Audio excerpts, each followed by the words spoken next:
à 10 millions de francs CFA la caution pour la candidature à la présidence de la République, 250 000 francs par liste pour les candidats aux élections législatives, 100 000 francs pour l'élection, pour les candidats, par candidat pour les élections dans les circonscriptions spéciales au niveau donc des députés, et 10 000 francs par liste pour l'élection des conseillers municipaux et régionaux.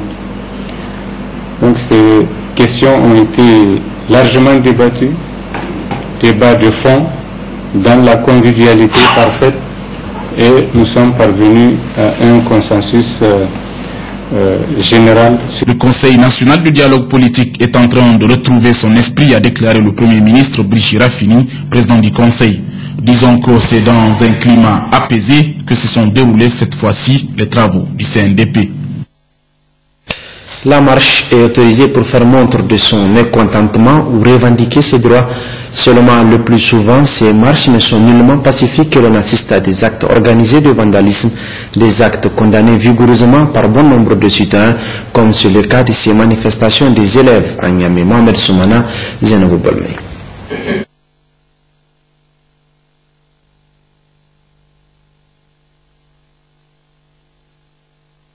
Donc de signature de désaccords cet après-midi au ministère des Affaires étrangères, de la coopération, de l'intégration africaine et des Nigériens à l'extérieur.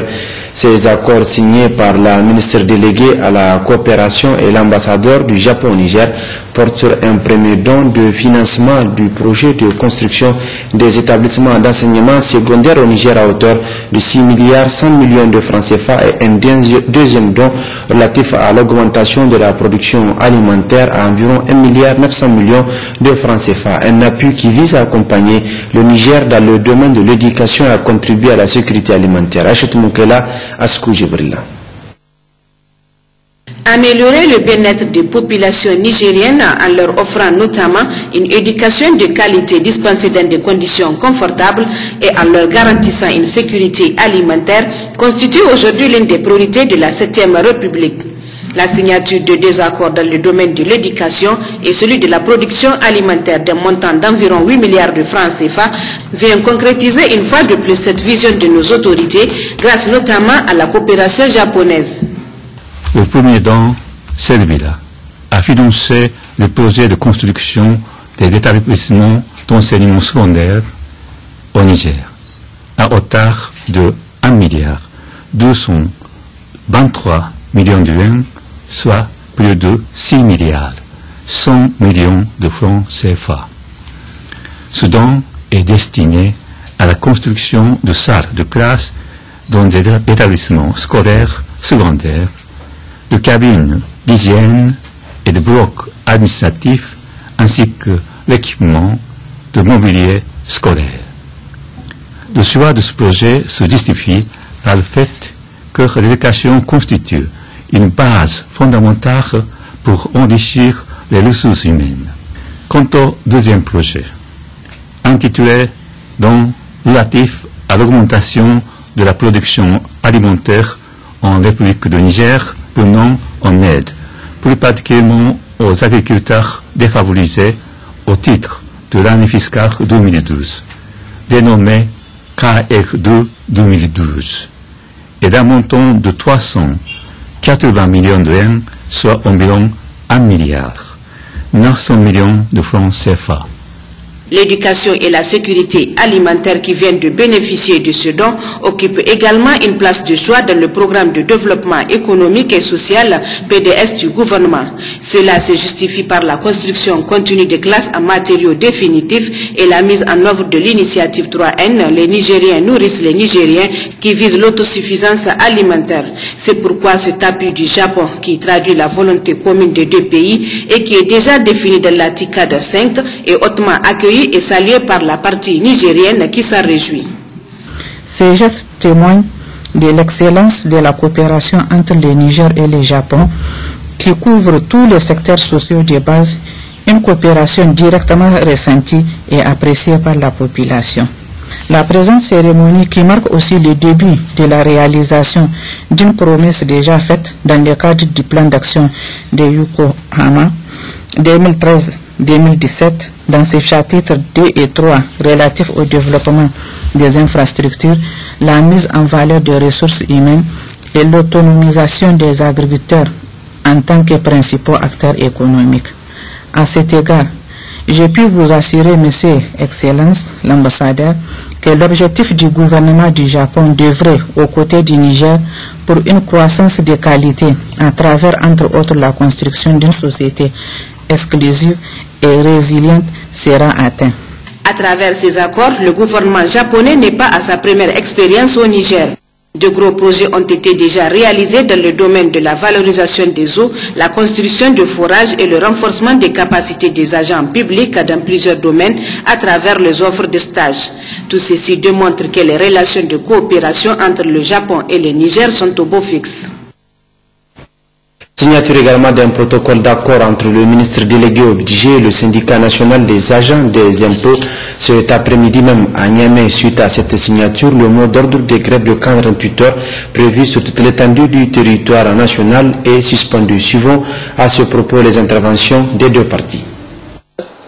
Considérant le souci partagé de maintenir la quiétude et la sérénité au sein du ministère des Finances, considérant l'espoir légitime du chef de l'État fondé sur les régies financières de l'amélioration des recettes internes, essentiel à la réalisation du programme pour lequel le peuple nigérien lui a accordé sa confiance, soucieux de permettre la résolution des revendications objet de la plateforme du Ben Sinaï, les négociations ont été ouvertes le 15 novembre dans la salle de réunion du ministère des Finances pour examiner la dite plateforme.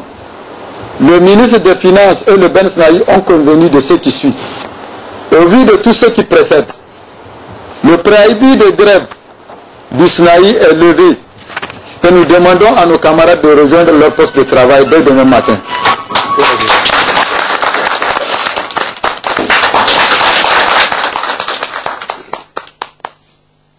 Les responsables du Sinaï d'avoir une identité de vie par rapport à la plateforme revendicative et de prendre les intérêts de l'État au-dessus de toute considération.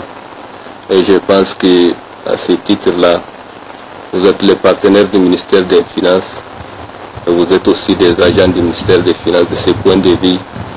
Donc un partenariat doit s'installer au niveau de tous les agents du ministère et de tous les syndicats. Et nous pensons qu'on peut résoudre nos problèmes ou nos divergences dans ce cadre de négociation.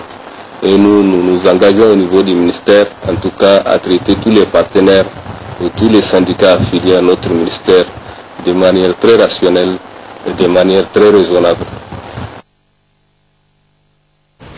Je disais que la marche est autorisée pour faire montre de son mécontentement ou revendiquer ses droits. Seulement, le plus souvent, ces marches ne sont nullement pacifiques et l'on assiste à des actes organisés de vandalisme, des actes condamnés vigoureusement par bon nombre de citoyens, comme c'est le cas de cette manifestation des élèves à Niamey. Mohamed Soumana, Zenob Bolme.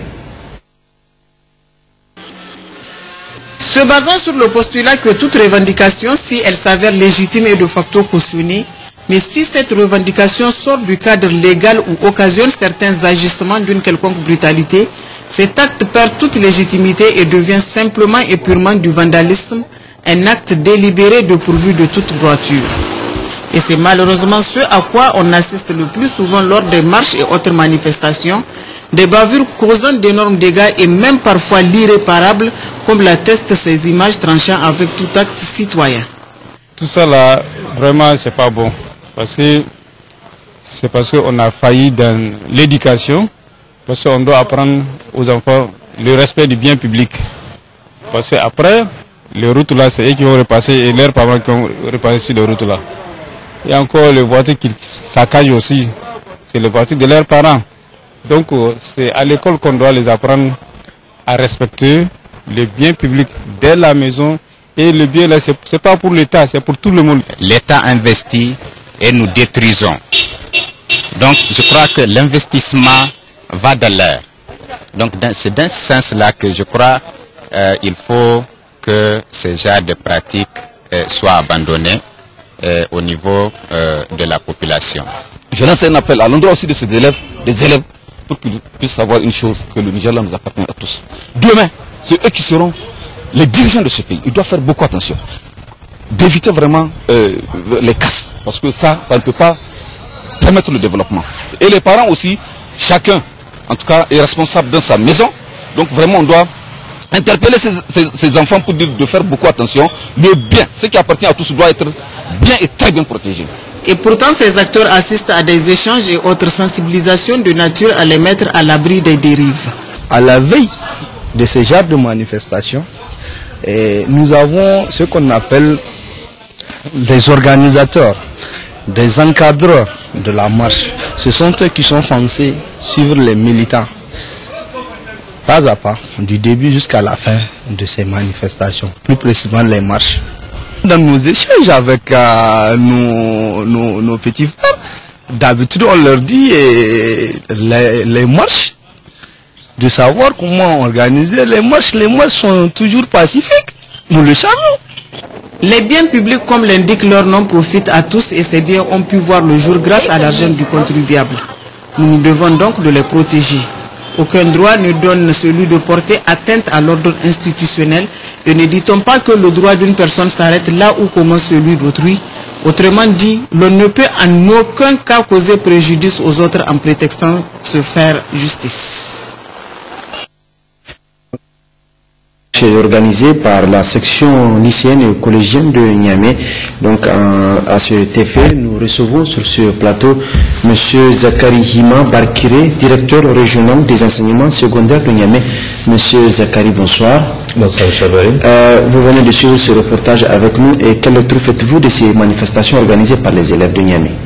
Ce qu'il faudrait dire d'abord, c'est que ces deux programmes, ce que les scolaires de la région de Niamey ont commis entre hier et ce matin, et cela a surpris plus d'un citoyen nigérien, parce que qui a suivi l'actualité tout le week-end a vu que ces élèves ont mené des actions de civisme à travers des actions de salubrité et ils se sont recréés le samedi soir.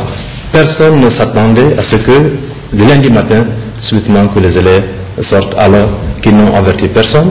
Le mot d'ordre qu'ils ont balancé dans les services, c'est le lundi matin, où ils ont dit qu'ils vont suspendre tout simplement les activités académiques et sportives. Mais grande fut la surprise de tout le monde.